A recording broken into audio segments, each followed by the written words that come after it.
विष्टम स्वयं रूपा कदा मह्यम ददाति स्वापदान्तिकं वन्देऽहं श्रीगुरु श्रीयुतापतकमलं श्रीगुरुं वैष्णवांश श्रीरूपं साग्रजातं सगना रघुनाथान्वितं तं सजीवं साद्वैतं सावधूतं परिजनसहितं कृष्ण चैतन्य देवं श्री राधा कृष्ण पदान् सगना ललिता श्रीविशाखान्वितं च कृष्ण करुणा सिन्धु दीनबन्धु जगत्पते गोपेश गोपिका कांता राधा कांता नमोस्तुते तप्त कांचन गौरंगी श्रीराधे वृंदावनेश्वरी ऋषभानुसुत देवी प्रणमामि हरिप्रिय पंचकल्पतरुभ्यश्च कृपा सिन्धुभ्यश्च पतितानां पावनेभ्यो वैष्णवेभ्यो नमो नमः।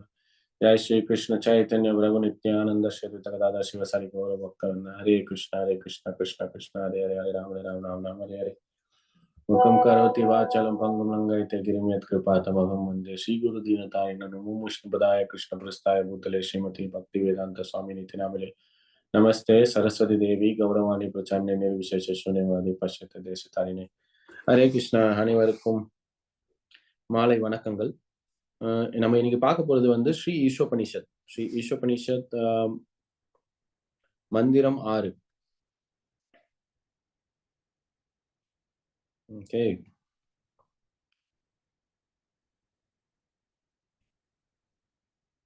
சச்சின் ஹரே கிருஷ்ணா. ஸோ நான் உங்களுக்கு ஷேர் பண்றேன் ஸ்கிரீனை.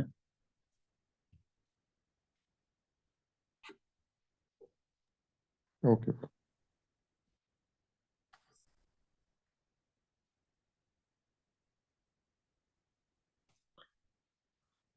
ஹரே கிருஷ்ணா கிருஷ்ண கிருஷ்ண ஹரே ராம்.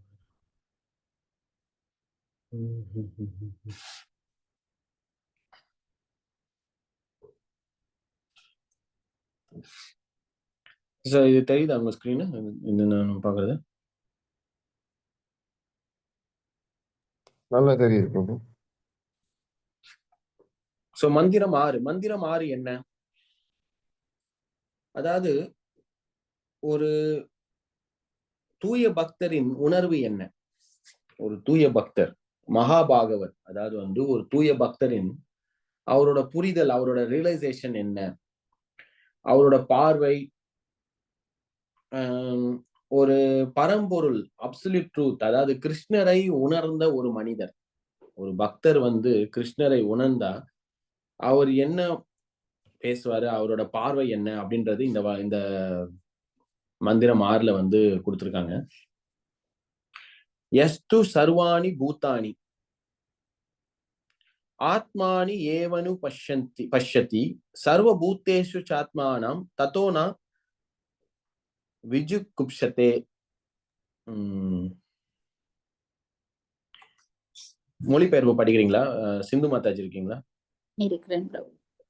எவன் ஒருவன் எல்லா ஜீவன்களையும் முழுமுதற் கடவுளின் அம்சங்களாக பார்த்து அனைத்தையும் அவருடைய உறவில் முறையாக காண்கின்றானோ, எல்லாவற்றிற்குள்ளும் அந்த முழுமுதற் கடவுளை காண்கின்றானோ, அவன் ஒருபோதும் யாரையும் எதையும் வெறுப்பதில்லை. எவன் ஒருவன் எல்லா ஜீவன்களையும் முழுமுதற் கடவுளின் அம்சங்களாக பார்த்து அனைத்தையும் அவருடைய உருவில் முறையாக காண்கின்றானோ, எல்லாவற்றிற்குள்ளும் அந்த முழுமுதற் கடவுளை காண்கின்றானோ, அவன் ஒருபொழுதும் யாரையும் எதையும் வெறுப்பதில்லை.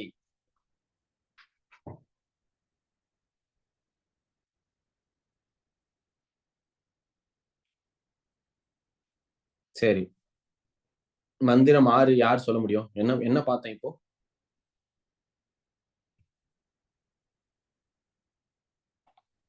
மந்திரம் 6ல என்ன கொடுத்திருக்காங்க? ஹரே கிருஷ்ணா பிரபு, எல்லாருக்குள்ளயும் கடவுள் இருக்கிறார், கிருஷ்ணா இருக்கிறார்.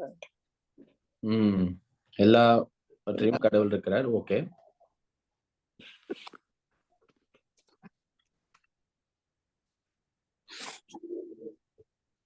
என்ன விளைவு? என்ன மந்திரம் 6 யார பத்தி பேசுது? பக்தன் கிருஷ்ண. ஓகே, உபரீஷ் பிரபு சொல்லுங்க. ஒரு தூய பக்தனின் மனநிலையை பத்தி சொல்லுது பிரபு. ஒரு தூய பக்தனின் மனநிலை, அவரோட மனநிலை என்ன? அவரோட மனநிலை எல்லாத்துக்குள்ளும் இறைவன் இருக்கிறதா சமநிலையா பாக்குறாரு. அதோட விளைவு என்ன? அப்படி பாக்குறதுனால என்ன விளைவு? அவரோட மனநிலையோட மனநிலை என்ன? எதையும் வெறுக்க மாட்டார், எல்லா உயிர்களையும் அன்பு காட்டுவார். எதையும் வெறுக்க மாட்டார். எதனால எதையும் வெறுக்க மாட்டார்? எல்லா உருவத்திலேயும் இறைவன் இருக்கிறார் என்றபடியா எதையும் வெறுக்க மாட்டார். எல்லா ஜீவராசிகளும் எல்லா உயிர்வாளிகளும் இறைவனோட ஒரு பங்காக பார்க்கின்றார்கள். எல்லாவற்றிலும் இறைவனை பார்க்கின்ற ஒரு மனிதன் எதையும் வெறுக்க முடியாது. இது யாரோட பார்வை?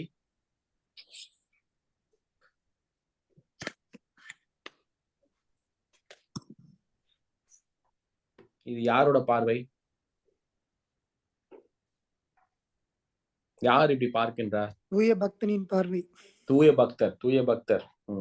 சிந்து மாதாஜி, அந்த டிரான்ஸ்லேஷன் மொழிபெயர்ப்பு இன்னொரு வாட்டி படிங்க. எவனொருவன் எல்லா ஜீவன்களையும் முழுமுதற் கடவுளின் அம்சங்களாக பார்த்து அனைத்தையும் அவருடைய உறவில் முறையாக காண்கின்றானோ, எல்லாவற்றிற்குள்ளும் அந்த முழுமுதற் கடவுளை காண்கின்றானோ, அவன் ஒருபோதும் யாரையும் எதையும் வெறுப்பதில்லை.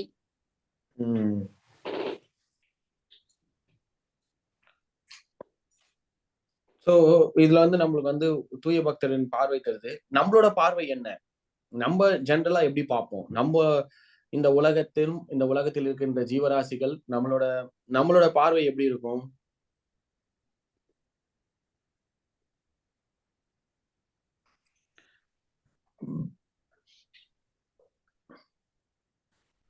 அவர்களிடம் ஒரு இணைப்பு வச்சிருக்கோம், தொடர்பு வச்சிருக்கணும். ஓகே.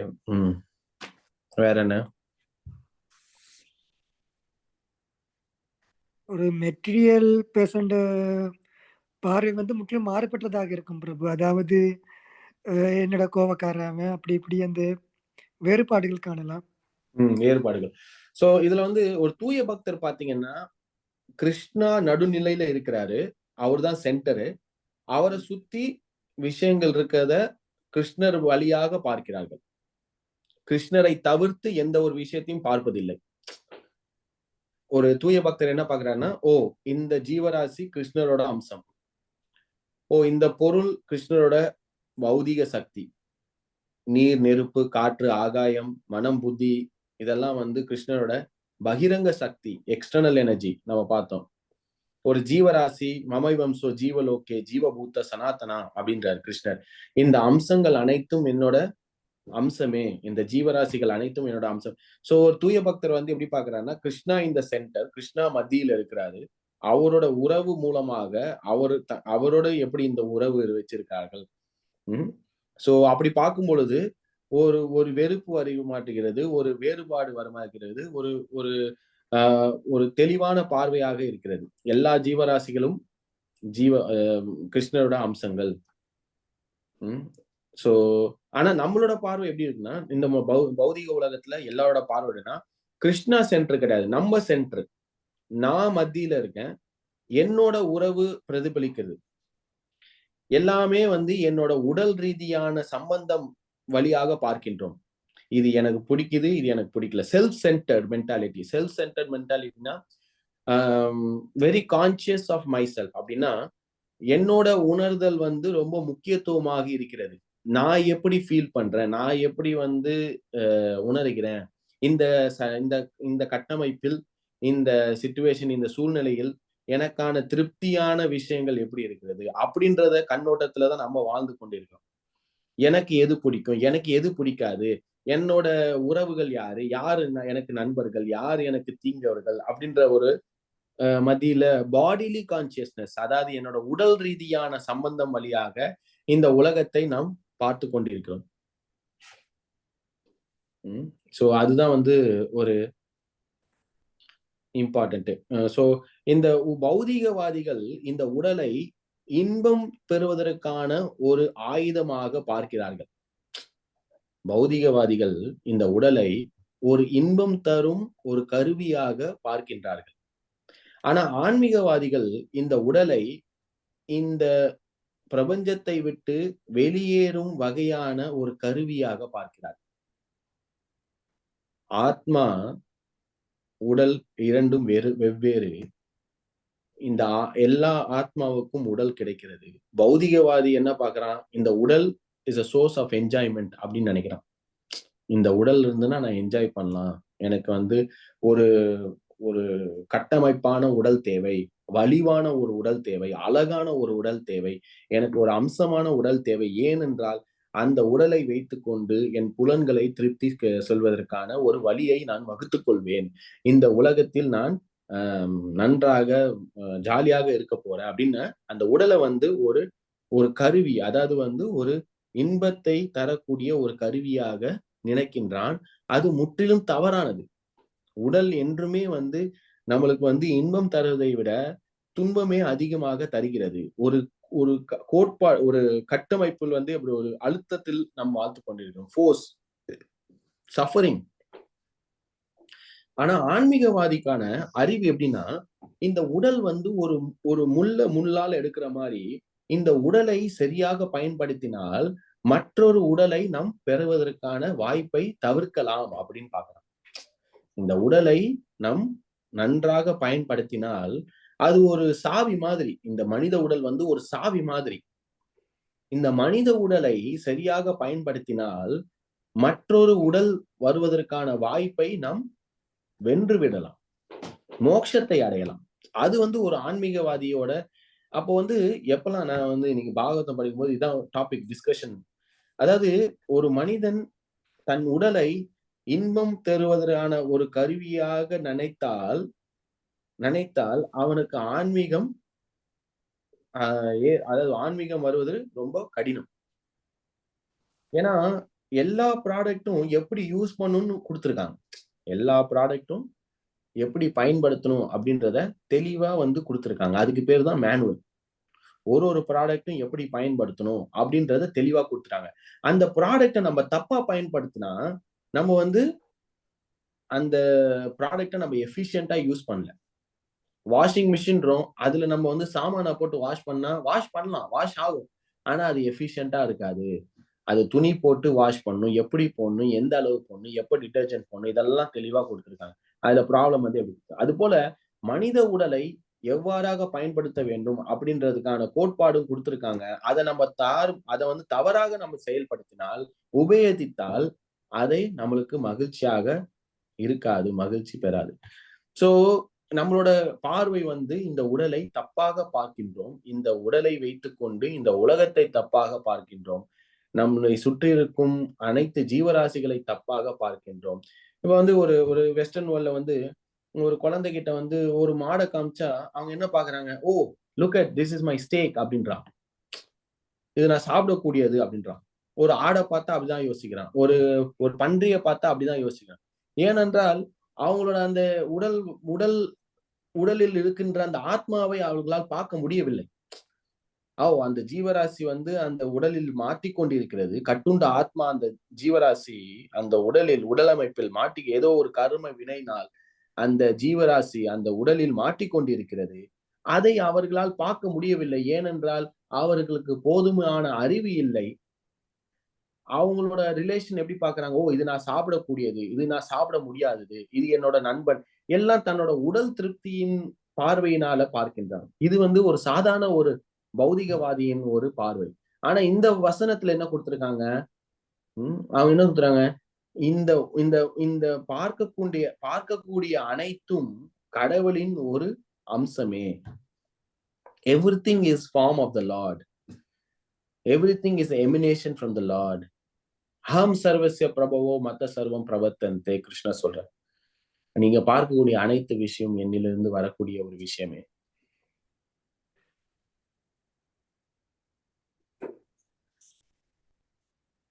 புரியுதுங்களா?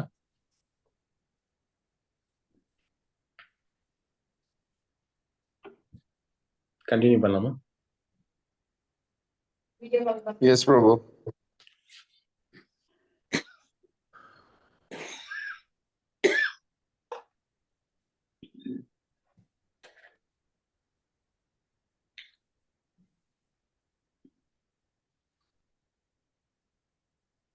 சோ அதுக்கப்புறம் வந்து என்ன சொல்றாங்க, இந்த வசனம் வந்து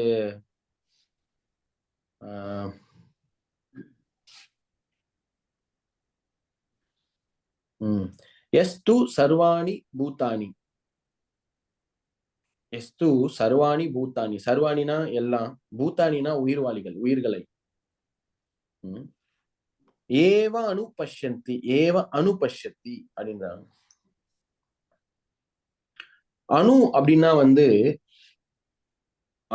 சமஸ்கிருதத்துல வந்து அணு அப்படின்னா வந்து நிறைய மொழிபெயர்ப்பு இருக்கு. ஒரு மொழிபெயர்ப்பு வந்து டு ஃபாலோ, ஆனா இன்னொன்னு வந்து கான்ஸ்டன்ட். எப்பவுமே பார்த்துட்டு இருக்கோம்.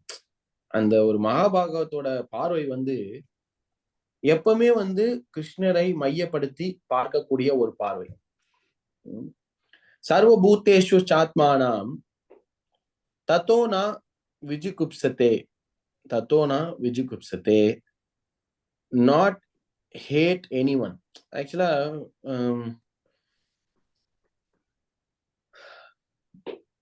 ஒரு வேற்றுமை வெறுப்பதில்லை, வெறுப்பதில்லை. ஏன் அப்படின்னா எல்லாரையும் சமநிலையா பார்க்கணும். ஒரு மகாபாகவத்தோட பார்வை வந்து எவ்ரி ஒன் இஸ் ஈக்குவல். அதுதான் வந்து எல்லாருக்கும் விருப்பம். இந்த உலகத்துல வந்து எல்லாரையும் வந்து ஒழுங்கா ட்ரீட் பண்ணணும், ஈக்குவலா ட்ரீட் பண்ணணும் அப்படின்றாங்க. அதுக்குதான் இந்த யுஎன் நேஷனு, அதுக்கப்புறம் இந்த உலக நாடுகள் தலைவர்கள்லாம் வந்து போராடுறாங்க. எங்களுக்கு வந்து தீண்டாமையை ஒழிக்கணும், ரேசிசம் ஒழிக்கணும், எல்லாரையும் ஈக்குவலா ட்ரீட் பண்ணணும் அப்படின்றாங்க. ஆனா உடல் அளவுல அது முடியாது. ஏன்னா உடல் அளவுல வந்து அவன் வந்து என்ன செய்யறான், நீ வந்து பணக்காரன், நான் வந்து ஏழை, நீ கருப்பு, நான் வெள்ளை, நீ வந்து நார்த் இந்தியன், நான் சவுத் இந்தியன், நீ இது அது, நீ தமிழ் பேசுறவன், நான் இது பேசுறவன், நான் அந்த லாங்குவேஜ். ஸோ இந்த மாதிரி நிறைய வேற்றுமைகள்லாம் பார்க்கும்போது அந்த ஒழுங்கா அவனால வந்து ட்ரீட் பண்ண முடியல. ஆனா வந்து ஆத்ம ரீதியில வந்து ஒரு ஒரு மகாபாகவத் வந்து எல்லாரையும் வந்து ஈக்குவலா ட்ரீட் பண்றான். அவனுக்கு வந்து வெறுப்பு கிடையாது. இவன் வந்து உன்னை வந்து எனக்கு பிடிக்கல, இவனை எனக்கு பிடிக்குது. அப்பாற்பட்ட நிலை, டிரான்சிடென்டல். அதுதான் வந்து இங்க வந்து நம்ம என்ன பேசணும்னா டிரான்சிடென்டல் அப்படின்றோம். டிரான்சிடென்டல்னா முக்குணங்களுக்கு அப்பாற்பட்டவை, முக்குணங்களுக்கு அப்பாற்பட்டவை.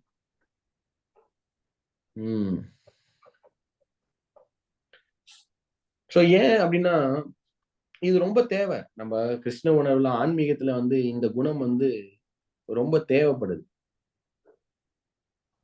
எதனால இது வந்து நம்மளுக்கு தேவைப்படுகிறது? ஏன் வந்து இந்த குணம், இந்த கேரக்டர், இந்த குவாலிட்டி வந்து எதுக்கு ரொம்ப இம்பார்ட்டன்ட்? ஈக்குவலா பாக்குறது ஏன்?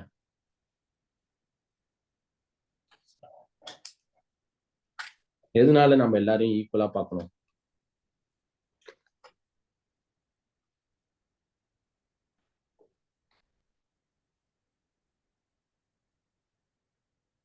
ஹலோ,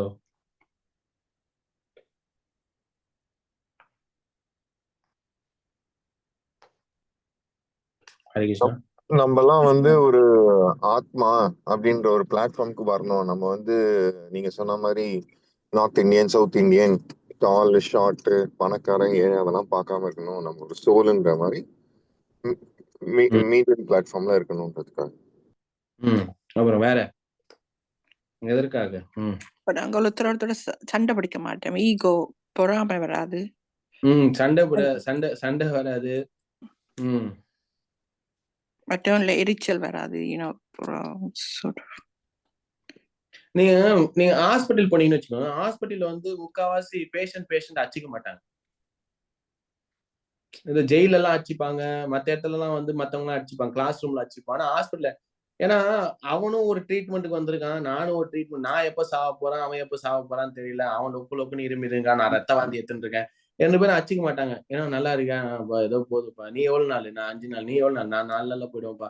இந்த மாதிரி ரொம்ப, ஏன்னா அவனுக்கு தெரியும் இவனும் வந்து ஏதோ ஒரு வியாதியில தான் இப்ப ஹாஸ்பிட்டல் வந்திருக்கான், நானும் ஏதோ வியாதியில தான் வந்து 2 பேருமே ரொம்ப கஷ்டப்பட்டு இருக்கோம்.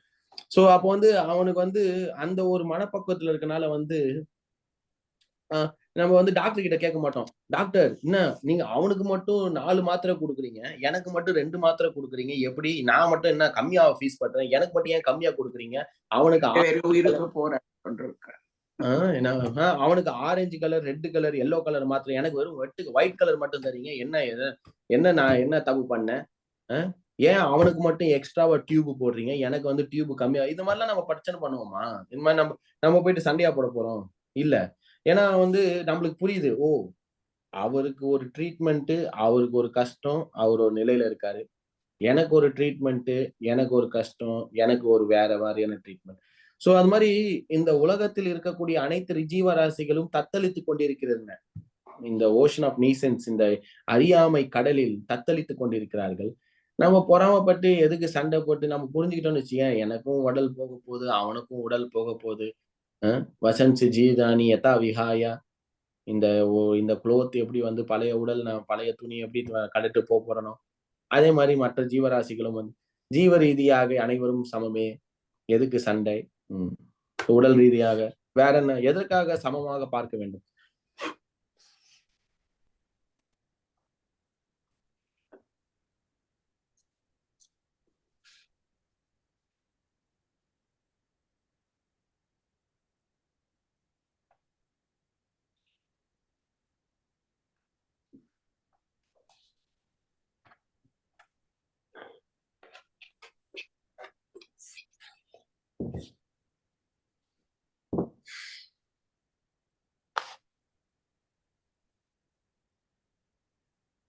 எல்லோரும் ஏதோ ஒன்றுக்காகத்தான் போராடி கொண்டிருக்கிறோம்.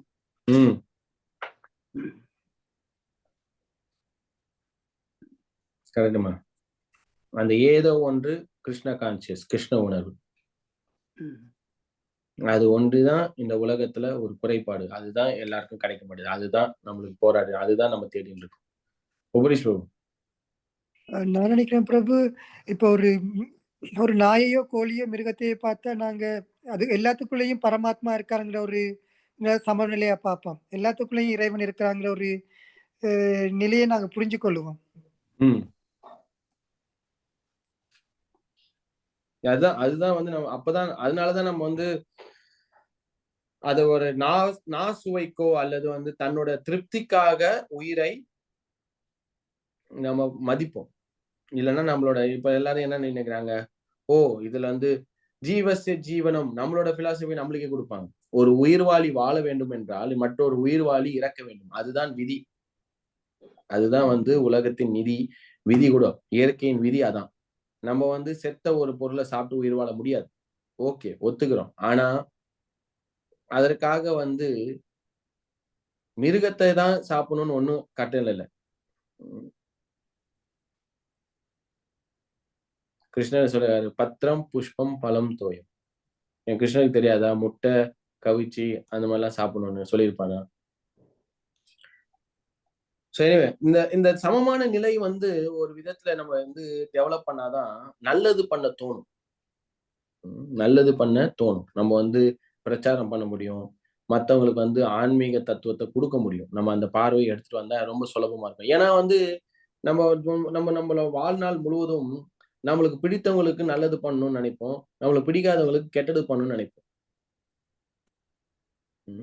சமநிலை இருந்தாதான் எல்லாருக்குமே நல்லது பண்ணணும், எல்லாருக்குமே வந்து ஒரு இந்த கிருஷ்ணா கான்சியஸ், கிருஷ்ண உணர்வை கொடுக்கணும்.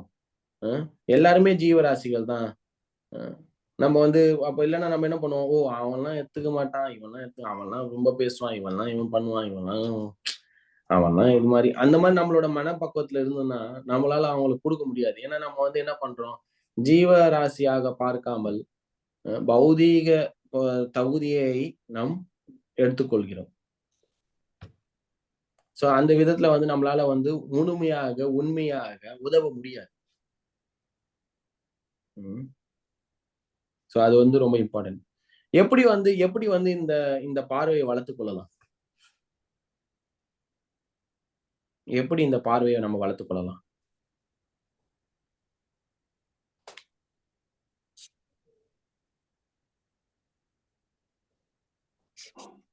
சங்கம் மூலமாக. Very good. அசோசியேஷன் மூலமாக.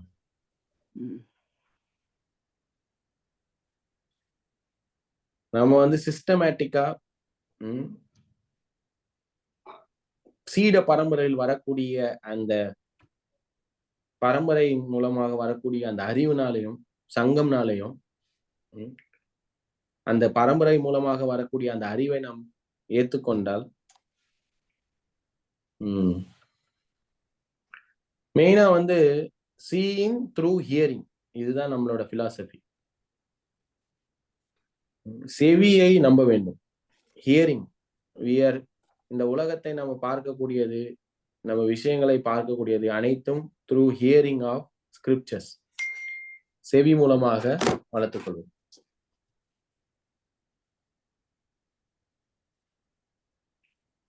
சரி, நாம் பொருளுரை படிக்கலாம். சிந்து மாதாஜி ஒரு பேராகிராஃப் படிக்கிறீங்களா? ஃபர்ஸ்ட் பேராகிராஃப் ஷேர் பண்ணுவோம். சாரி, ஒரு நிமிஷம்.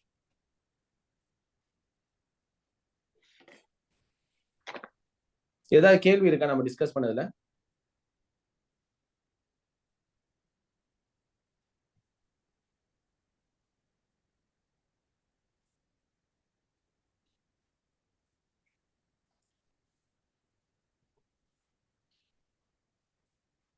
ஸ்கிரீன் எல்லாருக்கும் தெரியுதா? தெரியுது பிரபு. சரி, படிங்க மாதாஜி. இது பரமபுருஷ பகவானின் உறவில் எல்லாவற்றையும் காணக்கூடிய மிக பெரிய நபரான மகா பாகவதரை பற்றிய விளக்கமாகும். முழுமுதற் கடவுளின் தோற்றம் 3 தளங்களில் உணரப்படுகிறது. உணர்வின் மிக தாழ்ந்த தளத்தில் இருப்பவன் கனிஷ்ட அதிகாரி எனப்படுகின்றான். அவன் தன்னுடைய மத நம்பிக்கைக்கேற்ப கோயில், தேவாலயம் அல்லது மசூதிக்கு சென்று மத நூலின் விதிகளுக்கேற்ப வழிபாட்டில் ஈடுபடுகின்றான். இந்த நிலையிலுள்ள பக்தர்கள் கடவுள் வழிபாட்டு தலத்தில் மட்டுமே இருக்கின்றார் என்றும் மற்ற இடங்களில் இல்லை என்றும் நினைக்கின்றனர்.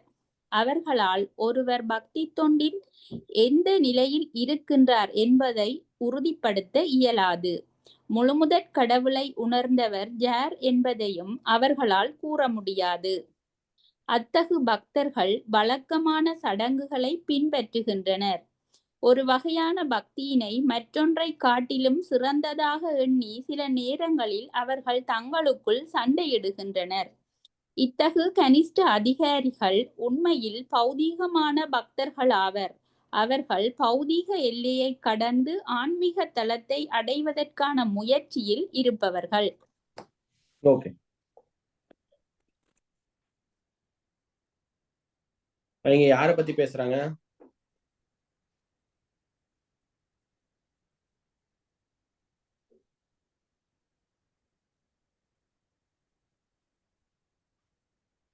கோயில்ல மட்டும்தான் கடவுள் இருக்கிறார் என்று நம்புறவர்கள். கோயில மட்டும்தான் கடவுள் இருக்காரு, வேற எங்கேயும் இல்ல. வேற என்ன அவங்களுக்கு பேர் என்ன? மகாபாகவதர்கள்.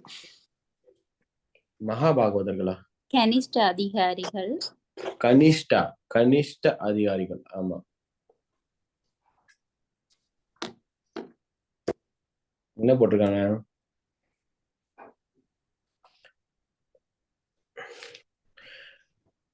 முழு முதற் கடவுளின் தோற்றம் 3 தளங்களில் உணரப்படுகிறது. உணர்வின் மிக தாழ்ந்த தளத்தில் இருப்பவன் கனிஷ்ட அதிகாரி. நான் என்ன சொல்றேன்னா, இப்போ வந்து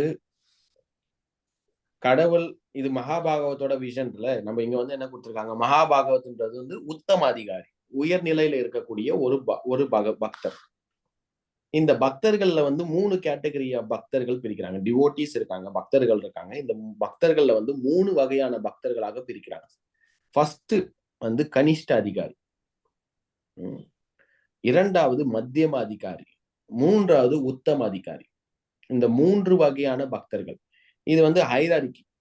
ஃபர்ஸ்ட் கனிஷ்ட அதிகாரி, மத்தியம அதிகாரி, அப்புறம் உத்தம அதிகாரி. இந்த 3 பேரும் வந்து பகவானை உணர்றாங்க, அதாவது கிருஷ்ணரை உணர்றாங்க. Realisation of the absolute truth. எப்படி வந்து உணர்றாங்க, எப்படி வந்து ஒரு பரம்பொருளை வந்து எப்படி உணர்றாங்க, எப்படி பகவானை உணர்றாங்க அப்படின்றதுக்கான ஒரு இங்க கொடுத்திருக்காங்க. ஆனா இந்த வசனத்துல கொடுத்திருக்கிறது வந்து மகாபாகவத்னா உத்தம பக்தி, உத்தம அதிகாரி. அதாவது எல்லாரையும் வந்து ஜீவராசிகளாக பார்க்கிறார். எல்லா ஜீவராசிகளும் கிருஷ்ணரோட ஒரு அம்சமாக பார்க்கிறார்கள். கிருஷ்ணர் எல்லா இடத்துலயும் சீற்றிருக்கிறார் அப்படின்றத பாக்குறாங்க. சோ இப்ப என்ன பண்றாங்கன்னா, இப்ப வந்து கனிஷ்ட அதிகாரினா யாரு, அவரோட உணர்தல் எப்படி, அவர் வந்து எப்படி கிருஷ்ணரை வந்து உணர்றாரு, அப்படி அவர் வந்து எப்படி பகவானை உணர்றாரு அப்படின்றத கொடுக்குறாரு. புரியுதா? சோ நான் இப்ப என்ன பண்றேன்னா, நான் இப்ப அந்த கனிஷ்ட அதிகாரி திருப்பி ரீட் பண்றேன், நீங்க நோட் பண்ணிக்கோங்க. ஏன்னா அதுக்கப்புறம் நான் ரீட் பண்ணக்கப்புறம் திருப்பி கேட்பேன், அவரோட புரிதல் என்ன, அவரோட உணர்தல் என்ன, அவரோட செயல் என்ன, அவர் என்ன மாதிரியான உணர்தல் புரிதல் இருக்கு அப்படின்றது. ஓகேங்களா, நான் ரீட் பண்றேன்.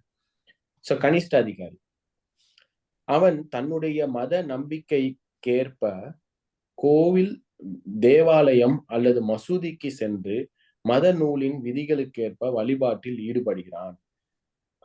இந்த நிலையில் உள்ள பக்தர்கள் கடவுள் வழிபாட்டு தலத்தில் மட்டுமே இருக்கின்றார் என்றும் மற்ற இடங்களில் இல்லை என்றும் நினைக்கின்றனர். அவர்களால் ஒருவர் பக்தி தொண்டின் எந்த நிலையில் இருக்கின்றார் என்பதை உறுதிப்படுத்த இயலாது. முழுமுதற் கடவுளை உணர்ந்தவர் யார் என்பதையும் அவர்களால் கூற முடியாது. அத்தகு பக்தர்கள் வழக்கமான சடங்குகளை பின்பற்றுகின்றனர். ஒரு வகையான பக்தியினை மற்றொன்றை காட்டிலும் சிறந்ததாக எண்ணி சில நேரங்களில் அவர்கள் தங்களுக்குள் சண்டையிடுகின்றனர். இத்தகு கனிஷ்ட அதிகாரிகள் உண்மையிலே பௌதிகமான பக்தர்கள் ஆவார். அவர்கள் பௌதிக எல்லையை கடந்து ஆன்மீக தளத்தை அடைவதற்கான முயற்சியில் இருப்பவர்கள். சரி, கனிஷ்ட அதிகாரினா யாரு?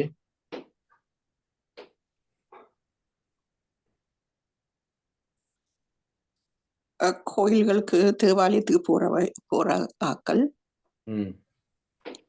தங்களோட மத நூல்களை பின்பற்றி அதுக்கேற்ப கடவுளை வழிபடுவார்.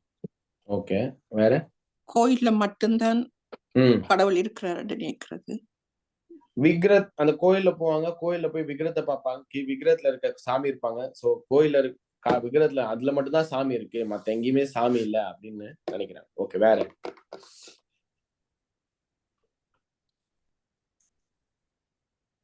மற்றவர்கள் எந்த நிலையில இருக்கிறார்கள் என்பதை அறிய இயலாதவர்கள். அவர்கள் எந்த ஸ்டேஜில இருக்கணும் என்று யார் ஆன்மீகத்தை பின்பற்றுகிறார்கள், யார் பௌதிகவாதிகள், யார் ஆன்மீகவாதிகள், பார்க்கக்கூடிய எந்த நிலையில் யார் இருக்கிறார் அப்படின்றது அவங்களுக்கு தெரியாது. அவங்களே எந்த நிலையில இருக்காங்கன்னு தெரியாது. அவங்களே எந்த நிலையில இருக்குன்னு தெரியாத போது மத்தவங்களுக்கு எந்த நிலையில இருக்காங்கன்னா அதுவும் தெரியாது. வேற? ரெண்டு பேரும் சண்டை பிடிக்கணும். சண்டை போட்டுக்கிறாங்க. சண்டை போட்டு எதனால சண்டை? பக்தியினால. ஒரு ஆள் ஒன்று சிறந்தது ஒன்று இதென்று சொல்லி நினைக்கிறதுனால. இப்போ ஒருத்தர் வந்து நான் சாண்ட் பண்றேன்னு, இன்னொருத்தர் வந்து நான் ரீட் பண்றேன்னாரு. சாண்டிங்கா? ரீடிங் தான் பெஸ்ட், ஏன் சாண்ட் பண்ற? பகவத்கீதா ரீட் பண்ணு.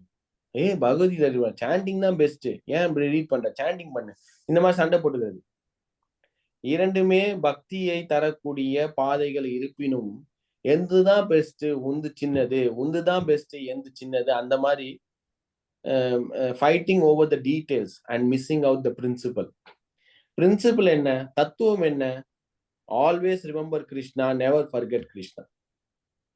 கிருஷ்ணரை நினைப்பது, கிருஷ்ணரை மறக்க கூடாது. அது எந்த நவவீத பக்தின்றாங்க. நவவீத பக்தினா hearing, chanting, remembering, worshipping, praying, serving, being a servant, surrendering. இந்த மாதிரி நவவீத பக்தி நிறைய இருக்கு. சமணம், கீர்த்தனம், விஷ்ணு ஸ்மரணம், பாத சேவனம், வந்தயம், தாசியம், ஆத்ம நிவேதனம். சோ இதெல்லாம் இருக்கு. சோ இதுல வந்து ஒண்ணு சிறந்தது ஒண்ணு தாழ்ந்ததுன்னு சொல்ல முடியும். சோ இதுல சண்டை வரும். இவர்கள் ஆலயம் மட்டும் செல்வதால் இறையுணர்வு பெறுவது கடைசியாக இருக்கிறார்கள். இறையுணர்வு கடைநிலையோ இது வந்து கடைசியில இந்த தாழ்ந்த நிலையில இருக்கக்கூடிய பக்தர்கள். அதுக்கப்புறம் என்ன மாதிரியான பக்தர்கள்?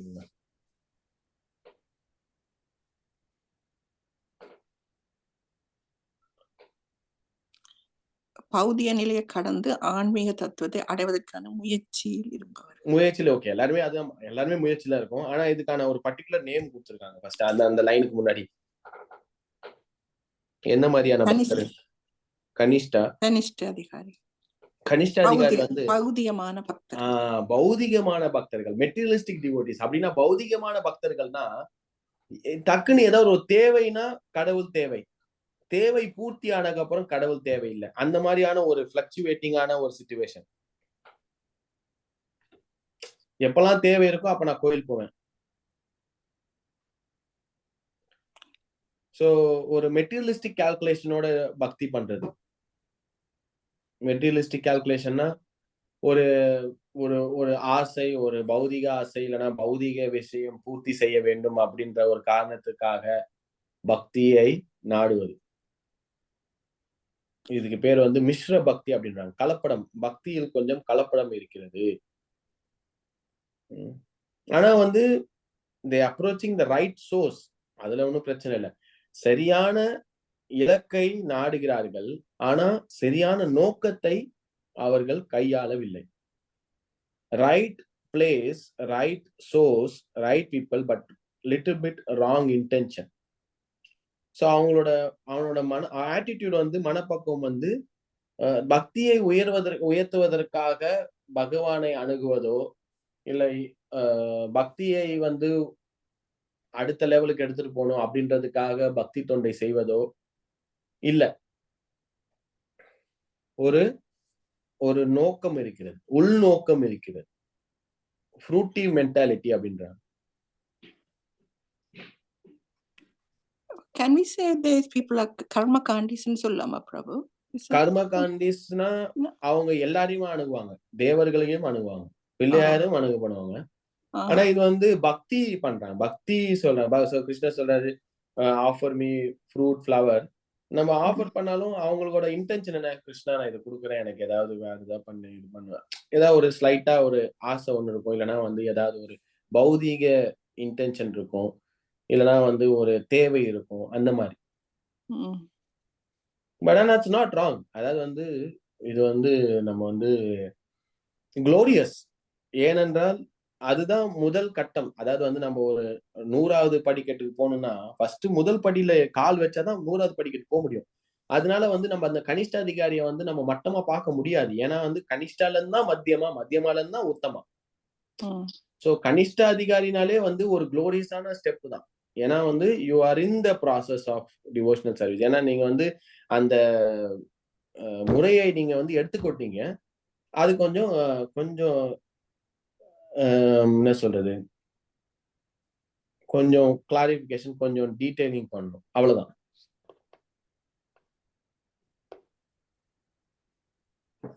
கனிஷ்ட அதிகாரி புரியுதா? சோ இது வந்து கனிஷ்ட அதிகாரி in terms of realising the absolute. இதுலயே வந்து நம்ம நிறைய இருக்கு, நிறைய புக்ல இது வந்து இது பேசுவாங்க. கனிஷ்ட அதிகாரி அவரோட சங்கம் எப்படி வச்சுப்பாரு, கனிஷ்ட அதிகாரி அவரோட பிஹேவியர் எப்படி இருக்கும், கனிஷ்ட அதிகாரி அவரோட, அதெல்லாம் வந்து வேற ஒரு புக்ல கொடுத்துருக்காங்க. ஈஸ்வரோபனிஷத் பொறுத்தவரையும் இந்த கனிஷ்டா, மத்தியமா, உத்தமா வந்து எப்படி பாக்குறாங்கன்னா, அவங்க வந்து அவங்களோட உணர்வு எப்படி இருக்கு, கிருஷ்ணாவை எப்படி உணர்றாங்க. சோ கிருஷ்ணர் வந்து ஒரு கோயிலுக்கு போறாங்கன்னா கோயில்ல கிருஷ்ணர் இருக்காரு, நானும் அவர் டைரக்டா டீல் பண்ணிக்கிறேன், அவ்வளவுதான், வேற யாரும். சோ அவங்களுக்கு பொறுத்தவரையும் வந்து they don't have much association with devotees. அவங்களோட அந்த சங்கத்தை வந்து தவிர்ப்பாங்க. மீ அண்ட் கிருஷ்ணா டைரக்ட், நடுவுல யாரும் எனக்கு தேவையில்லை, அந்த மாதிரியான ஒரு மென்டாலிட்டியும் இருக்கும் அவங்க கிட்ட. ஹரே கிருஷ்ணா. இப்ப நாங்க பக்தின்ற 3 நிலைகளை பத்தி படிச்சோம். கண்ணாடியில் தூசு போலையும், கருப்பையில ஒரு குழந்தை இருக்கிற மாதிரியும், அது ஒரு ஊதி விட்டா புகையில மறையிற மாதிரியும். அது பக்தி கிடையாது, அது வந்து காமம். பகவத்கீதா 3வது அத்தியாயம் லஸ்ட். அது பக்தியின் 3 வகைகள் அல்ல. பக்தியின் 3 வகைகள், அது காமத்தின் எந்த அளவுக்கு காமம் வந்து அஃபெக்ட் ஆயிருக்கு அப்படின்றதான் பார்த்தோம்.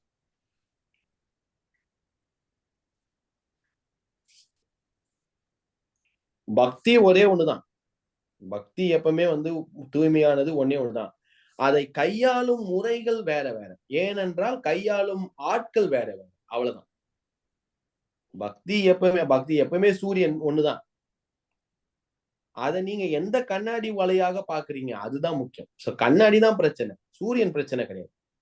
அது பச்சை கலர் கண்ணாடி போட்டா பச்சை கலர்ல தெரியும். அந்த மாதிரி அந்த பக்தர்கள் எப்படி அதை பண்றாங்க அப்படின்றதுதான், அந்த பக்தர்கள் எந்த நிலையில இருக்காங்க அதை பத்தி தான் பேசுறாங்க. சோ பக்தி எப்பவுமே பியூர், பக்தி இது வந்து டாப் மோஸ்ட்.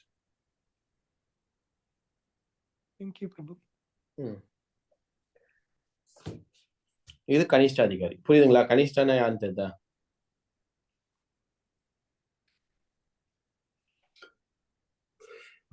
அடுத்து நம்ம போலாம். அடுத்து வந்து நம்ம அடுத்த நிலை பிரபு எஸ் மாதாஜி, சொல்லுங்க மாதாஜி. இதுல கொடுத்திருக்கு முழுமுதற் கடவுளை உணர்ந்தவர் யார் என்பதையும் அவர்களால் கூற முடியாதுண்டு. அப்படின்னா ஒருத்தர பக்தி நிலை எந்த அளவுல இருக்குண்டு இன்னொருத்தரால கணிக்க முடியுமா? அது எப்படி? அதுதான் அடுத்த நிலை. அடுத்த நிலை பக்தர்களால முடியும். அது என்னன்றதான் பார்க்க போறோம். தேங்க்யூ.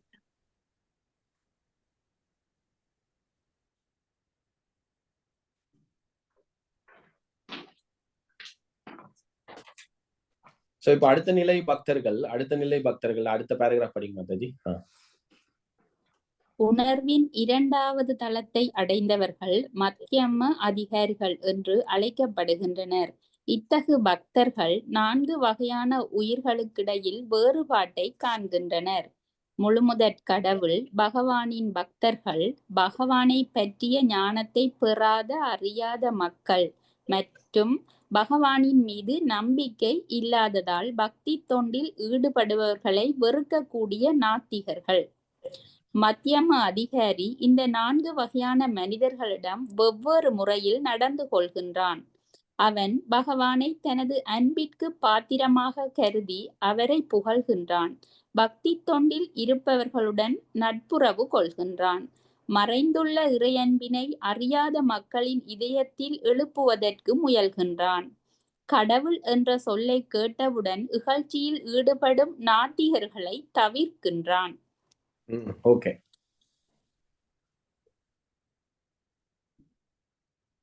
உங்க கேள்விக்கு ஆன்சர் வந்துச்சா?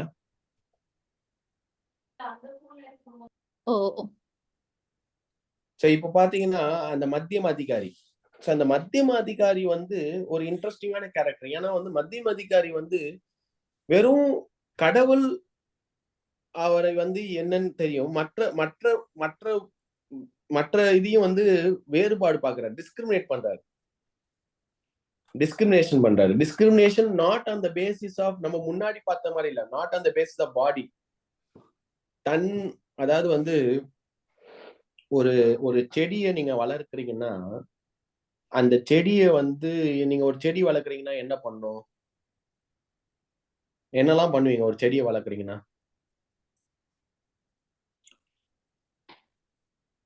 ஃபர்ஸ்ட் ஆஃப் ஆல் செடியை பிளான் பண்ண வேணும். பிளான் பண்ணணும். ஓகே. நட்டணும், செடியை நட்டணும். செடியை வளர்க்கணும்னா செடியை நட்டணும். Okay, super. வேற? ஃபீட் பண்ணணும், போட்ட பண்ணணும். தண்ணி போடணும், அதுக்கான உரம் போடணும். ஓகே, வேற? அடுத்தது? வெதரால அஃபெக்ட் பண்ணாம சேவ் பண்ணணும். வெதரால அஃபெக்ட் பண்ணாம சேவ் பண்ணணும்ன்றீங்கல்ல, ஏன்? இல்லைன்னா செத்துடும். அது போல உங்களோட பக்தியை நீங்க பாதுகாக்கிறதுக்காக சில செயல்களை நீங்க செய்யணும் இல்லையா? இல்ல உங்க பக்தி செத்துரும். பக்தி சாகாது. நீங்க பக்தியை விட்டுருவீங்க. அப்ப அந்த நிலையில இருக்கும் பொழுது அப்போ அவங்களுக்கு ஒரு டிஸ்கிரிமினேஷன் தேவை, உங்களுக்கு வேறுபாடு தேவை. ஏன்னா வேறுபாடு இல்லைன்னா கெட்ட சக்தியை உங்களால் தவிர்க்க முடியாது. எது நல்லது அப்படின்னு வேறுபாடு, அதுதான் மத்தியமா. இப்ப மத்தியமா அதிகாரினா யாரு? இங்க என்ன கொடுத்திருக்காங்க? அவங்க 4 விதமான மக்களை பார்க்கிறார்கள், 4 விதமான வேறுபாடை பார்க்கிறார்கள். என்னென்ன 4 விதமான வேறுபாடு? என்ன? முழுமுதற் கடவுள். கடவுள் யார் அப்படின்றது ஒரு கன்ஃபியூஷன் இல்ல. யாரு கடவுள் தெரியும். ஓகே, கிருஷ்ணர் தான் கடவுள், அது தெரிஞ்சிச்சு. வேற? ரெண்டாவது? அடுத்தது பகவானின் பக்தர்கள். அந்த கடவுளை யார்? அந்த கடவுளை நேசிப்பவர்கள் யார்? அந்த கடவுளை நேசிப்பவர்கள் யார்? அது பக்தர்கள். 2. மூணாவது? பகவானை பற்றிய ஞானத்தை பெறாத அறியாத மக்கள், இன்னசென்ட் பீப்புள். அதாவது கடவுள் யாருன்றும் தெரியாது, அந்த பக்தர்களையும் தெரியாத, எதுவும் தெரியாத அறியாத பாமர மக்கள், இன்னசென்ட் பீப்புள், சிவிலியன்ஸ், சிட்டிசன்ஸ், சக மனிதர்கள். அப்புறம் 4வது? பகவானின் மீது நம்பிக்கை இல்லாததால் பக்தி தொண்டில் ஈடுபடுபவர்களை வெறுக்கக்கூடிய நாத்திகர்கள். நாத்திகள், ஏத்திஸ்ட்னா அவனுக்கு பகவான் யாருன்னு தெரியும், பக்தர் யாருன்னு தெரியும், ஆனாலும் எனக்கு தேவையில்லை, அப்படிலாம் ஒண்ணும் கிடையாது, இதெல்லாம் கட்டுக்கதை, கிருஷ்ணர் ஒரு கற்பனை கதாபாத்திரம் அப்படின்னு கூறக்கூடிய நாத்திகவாதிகள்.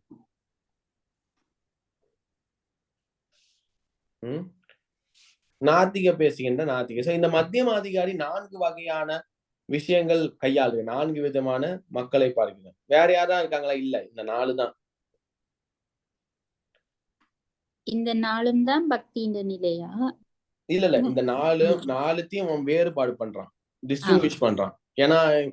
ஏன்னா முதல்ல கனிஷ்ட அதிகாரி என்ன பிரச்சனை இருக்கு? கனிஷ்ட அதிகாரி நீங்க சொன்னீங்களே, ஒரு வசனம் பேசுனீங்க, அதுல என்ன பிரச்சனை? கனிஷ்ட அதிகாரி என்ன பிரச்சனை? கோயில்ல மட்டும்தான் கடவுள் இருக்கிறார், விக்கிரகங்கள் என்றது. அது தவிர்த்து வேற என்ன பிரச்சனை?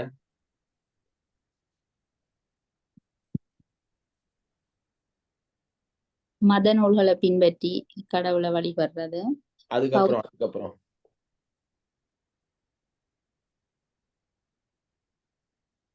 பௌதிக பக்தர்கள். பௌதிக பக்தர். அதுக்கு முன்னாடி நம்ம டிஸ்கஸ் பண்ண என்னது? உயர் நிலையில இருக்கக்கூடிய ஒரு ஆன்மீகவாதியை அவனுக்கு தெரியாது எந்த நிலையில. அதான படிச்சீங்க, அந்த லைன் படிங்க. முழுமுதற் கடவுளை உணர்ந்தவர் யார் என்பதையும் அவர்களால் கூற முடியாது. அவனுக்கு தெரியாது நாத்திகன் யாரு, அறியாமையில் இருக்கக்கூடிய இன்னசென்டான ஒரு பக்தியில் வரக்கூடிய வாய்ப்பை பெறக்கூடிய ஒரு சாதாரண மக்கள் யாரு, பகவான் யாரு, சக பக்தர்கள் யாருன்றது தெரியாது. சரி, இந்த மத்தியம அதிகாரியில அந்த டிஸ்கிரிமினேஷன் இருக்கு, அந்த கிளாரிட்டி இருக்கு.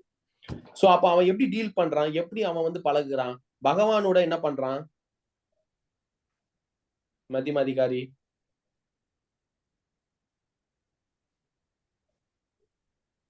அதை நம்ம படிக்கலாமா? நான் படிக்கிறேன். பகவான் அப்போ அந்த 4 பேரோட எப்படி டீல் பண்றான் அப்படின்றத கொடுத்திருக்காங்க. அவன் பகவானை தனது அன்பிற்கு பாத்திரமாக கருதி அவரை புகழ்கின்றான்.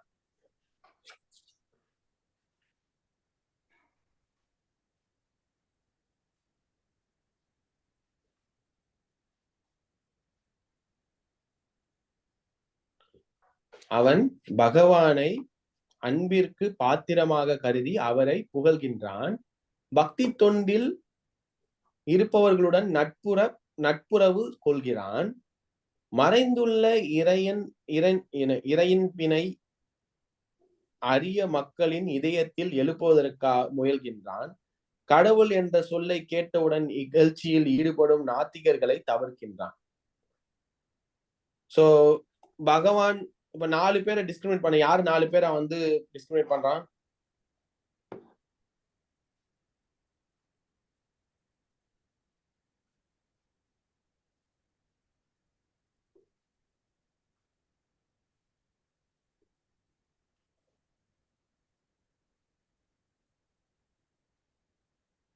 ஹரே கிருஷ்ணா. எஸ் பிரபு. மத்தியம அதிகாரி 4 பேரை டிஸ்கிரிமினேட் பண்றானே, அந்த 4 பேர் யாரு? முழு முதற் கடவுள், பக்தர்கள், பகவானை பற்றிய ஞானத்தை பெறாத அறியாத மக்கள், மற்றது நாத்திகர்கள். அப்ப அந்த 4 பேரை எப்படி டீல் பண்றான்? ஹவ் இஸ் ட்ரீட்டிங், அவரோட பழகுவது எப்படி இருக்கு? பகவானோட என்ன பண்றான், பக்தர்களோட என்ன பண்றான், அறியாத மக்களோட என்ன பண்றான், நாத்திகவாதியோட என்ன பண்றான்? பகவானை தனது அன்புக்கு பாத்திரமாக கருதி அவரை புகழ்கிறார். He is worshipping the Lord. வணங்குகிறான், அன்புக்கு பாத்திரமாக புகழ்கின்றான், glorifying the Lord. பக்தர்களோட ஃப்ரெண்ட் ஆகிறான். ஃப்ரெண்ட், நட்பு வைத்துக் கொள்கிறான்,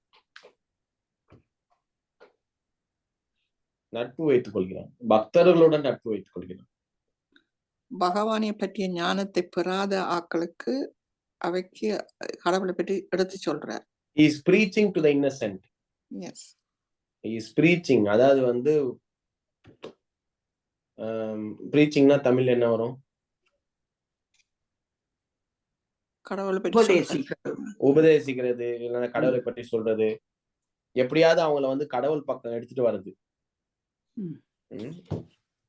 அதுக்கப்புறம் நாத்திகவாதிகள் என்ன பண்றான்? தவிர்க்கிறான். சோ இது அந்த கனிஷ்ட அதிகாரில இருந்து மத்தியம அதிகாரி கொஞ்சம் உயர்தரமா இருக்கு. தெரியுதா உங்களுக்கு? ஏன்னா அவன் வந்து அந்த பக்தியை பாதுகாக்க விரும்புகிறான். இது அவனோட சுயநலத்துக்காக பண்ணவில்லை. அந்த பக்தி செடியை பாதுகாப்பதற்காக பண்ணக்கூடிய விஷயங்களில் எப்படி வந்து பகவானை உணர்கிறான்? பகவானை வந்து is considering God as object of his love. என் காதல், என் அன்புக்கு இருக்கக்கூடிய, வணங்கக்கூடிய, என் அன்பை பெறக்கூடிய ஒரு பொக்கிஷமாக இருக்கக்கூடிய மனிதன் பகவான். என் நட்பு வந்து யார் கூட நட்பு வச்சுக்க, சங்கம் யாரோட, பக்தர்களோட வச்சுக்கணும். அப்ப நம்மளுக்கு தெரியும் நம்ம எந்த நிலையில இருக்கோம்னு. நம்மளோட அன்பு எங்க நம்ம செலுத்துறோம், நம்மளோட சங்கம், நம்மளோட ஃப்ரெண்ட்ஷிப் யாரு, நம்மளோட ஃப்ரெண்ட்ஸ் யாரு, நம்ம யாரை அவாய்ட் பண்றோம், நம்ம பக்தர்களை அவாய்ட் பண்றோமா, பக்தியை அவாய்ட் பண்றோமா, பகவான் கிருஷ்ணரை அவாய்ட் பண்றோமா?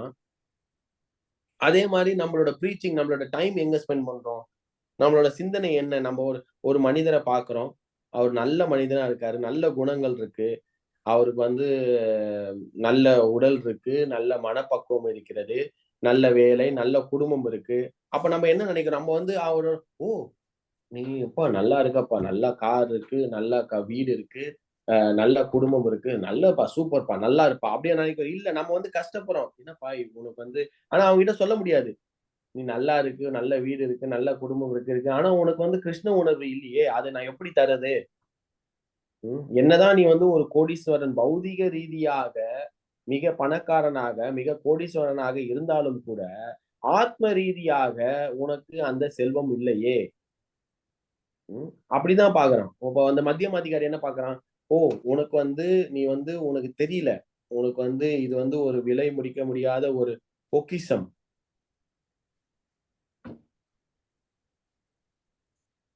அந்த மத்தியம அதிகாரி அவனுக்கு அதுக்கேத்தாரு. அப்புறம் நாத்திகத்தை தவிர்க்கிறான். ஒரு நாத்திகம் இல்ல கடவுள்லாம் போய் எதுவுமே கிடையாது, எல்லாம் மாயை, எல்லாம் வந்து தப்பு அப்படின்ற பேசவன் வந்து அவன் டைம் வேஸ்ட் பண்றது இல்லை, அவன் தவிர்க்கிறான். இல்ல வேணாம், இது வந்து எனக்கு வந்து எந்த ஒரு விதத்திலும் எனக்கு வந்து ஒரு பலனை அளிப்பதில்லை, நான் நேரத்தை வீண் அளிக்க வேண்டாம் அப்படின்றது தவிர. இது மத்தியம அதிகாரி. புரியுதுங்களா? கனிஷ்ட அதிகாரி, மத்தியம அதிகாரி கிளியரா? ஏதாவது டவுட் இருக்கா?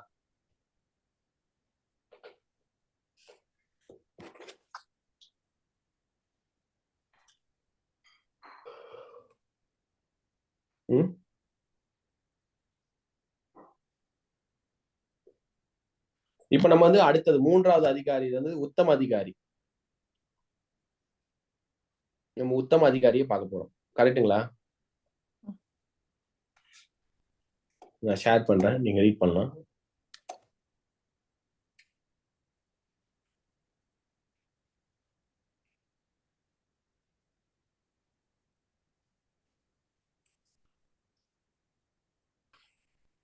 இந்த பேஜ் தெரியுது எல்லாருக்கும்? தெரியுது பிரபு. படிங்க. மத்தியம அதிகாரிக்கு மேலே உத்தம அதிகாரி இருக்கின்றார்.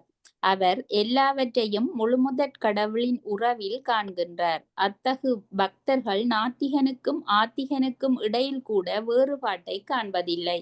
மாறாக அனைவரையும் கடவுளின் அம்சங்களாக காண்கின்றார்.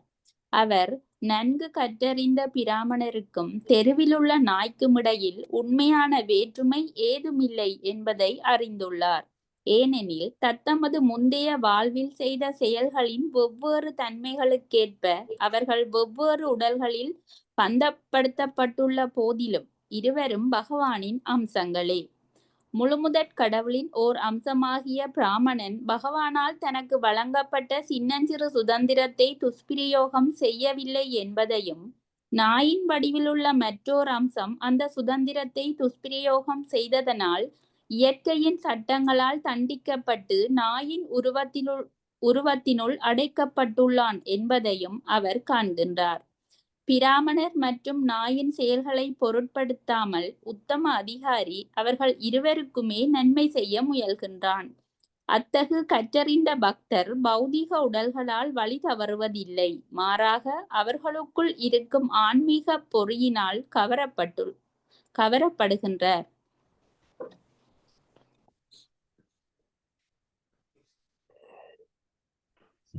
உத்தம அதிகாரினா யாரு? அவர்தான் மந்திரம் 6ல சொல்லப்பட்டார்.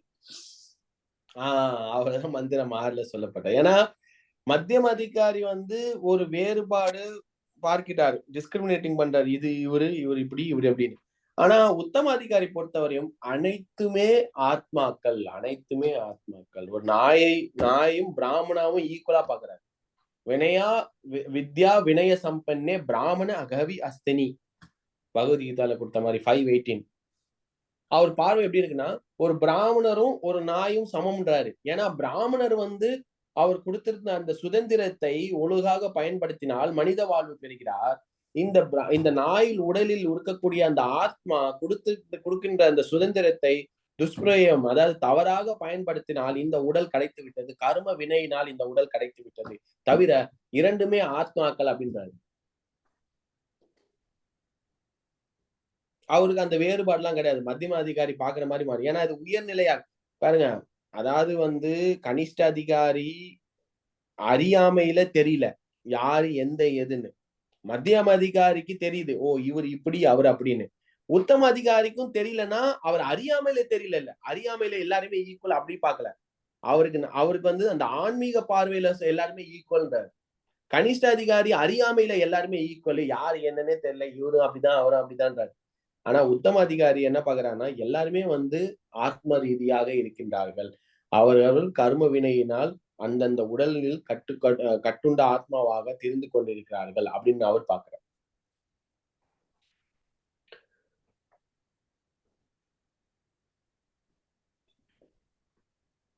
சோ அது வந்து உத்தம அதிகாரி. உத்தம அதிகாரி வந்து உயர்நிலையில இருக்கக்கூடிய அந்த கண்ணோட்டம்.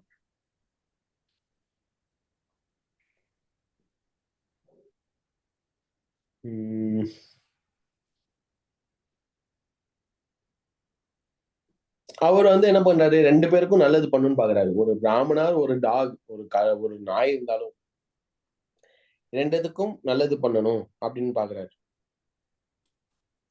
ஏன்னா அவர் வந்து உடல் ரீதியான வேறுபாடை விட ஆத்ம ரீதியான அந்த ஆத்மாவுக்கு அவர் வந்து ஈர்க்கப்படுகிறார்.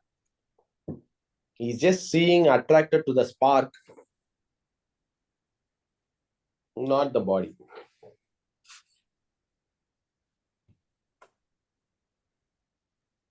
கேள்வி ஏதாவது இருக்கா? கனிஷ்ட, மத்தியமா, உத்தம 3 அதிகாரிகள்.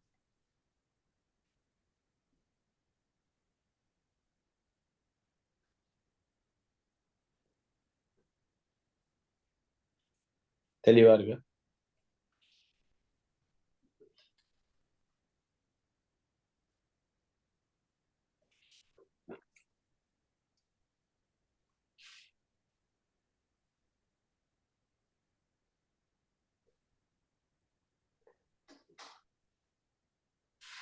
அடுத்தது வந்து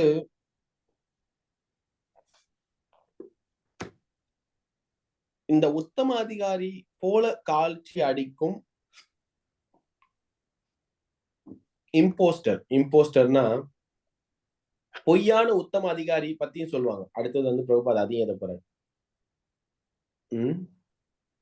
வெளி தோற்றமாக சில பேர் உத்தம அதிகாரி மாதிரி தோற்றம் அளித்தாலும் உள்நோக்கம் வேறவாக இருக்கும். அந்த மாதிரி அதுவும் இருக்கு. அதையும் நம்ம வந்து பாத்துக்கணும். ஏன்னா தப்பா நம்ம எடை போட்டக்கூடாது. ஓ எல்லாருமே உத்தம அதிகாரி, ஓ எல்லாம்.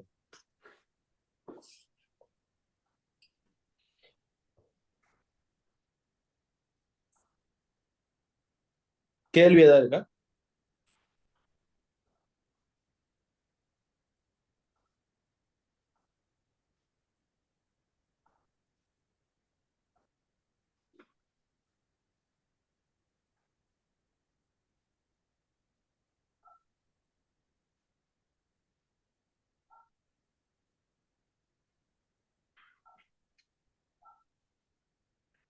Okay,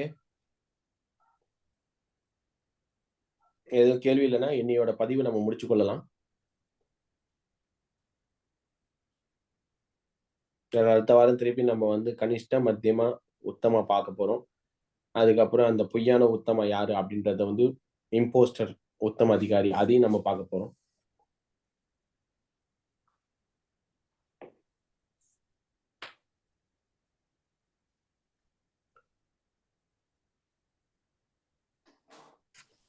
okay, Hare Krishna. Thank you. அனைவருக்கும் ரொம்ப நன்றி. பிரபுபாதிக்கு ஜெய். ஹரே பிரபு. Thank you, Thank you, Prabhu. Prabhu. Thank you for Thank your you, time. Thank you. Sachin, Hare Krishna.